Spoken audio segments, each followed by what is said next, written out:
Hello everyone, this is Kavita Goyal. Welcome back you all in your SST class. Today we are going to start the third chapter of geography, that is movements of the earth, rotation and revolution. Let's read about it. Earth has two motions. First, rotation and other, revolution. Rotation is the movement of the earth around its own axis. Basically, under first motion, earth revolves around itself like Shaktiman. अर्थ शक्तिमान के जैसे गोल गोल घूमती है.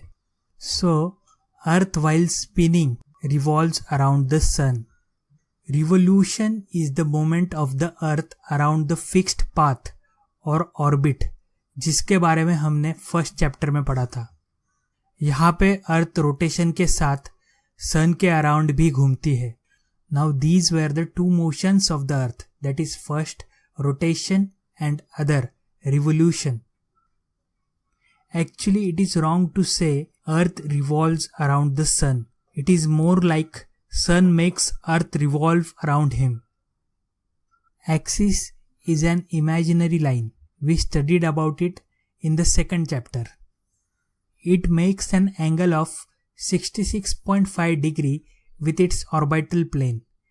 Because of this tilt, we have seasons on earth. So in this chapter, we will learn how this tilt causes the seasons of the earth. Now let us first talk about the orbital plane. It is the plane formed by the orbit. Earth is spherical, and circle that divides the day from the night on the globe is called the circle of illumination.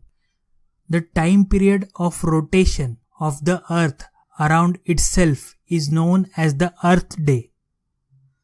This is daily motion of the earth. Now, while spinning, earth takes 365.25 days to revolve around the sun in its orbit is called revolution.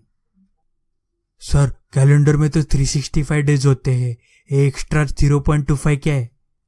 Now, because of this extra 0.25, we get one extra day after every 4 years.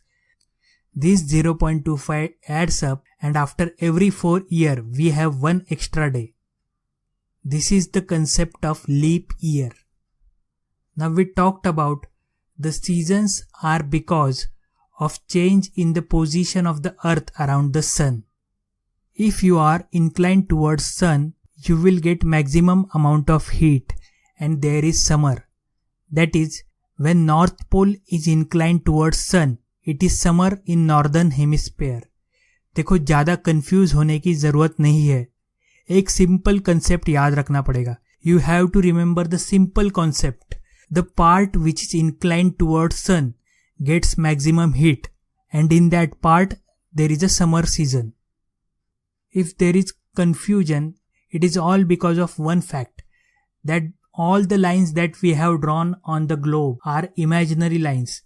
Forget about these imaginary lines for a second and just remember the fact that earth is tilted around its axis. It is the fact, and the part which is inclined towards sun will get maximum heat, and there will be a summer season. जो part सन की तरफ झुका होगा उसे ज्यादा heat मिलेगी, वहां पे गर्मी का मौसम होगा. This was concept. Now let us talk about the facts. 21st June is summer solstice. It is the longest day in the northern hemisphere and shortest day in the southern hemisphere. In contrast, on 22nd December, Tropic of Capricorn receives direct ray. Therefore, it is summer in the southern hemisphere and winter in the northern hemisphere. So we call it winter solstice because all the imperial countries were in the northern hemisphere. Now, without going so much in history, let us discuss some more facts. Now also one another concept that you should know is that if there is summer in northern hemisphere, it is going to be winter in the southern hemisphere. So what is happening in the northern hemisphere with respect to season, exactly opposite happens to southern hemisphere. So to conclude, we have days and night because of the rotation, and we have seasons because of revolution. That is the message of this chapter. We have days and night because of rotation, and we have seasons because of revolution. So students, I hope you got the concept of rotation and revolution. Now your homework is to read this chapter thoroughly. You can try the book work also. We'll do this book work answer key in the next lecture. Till that, bye.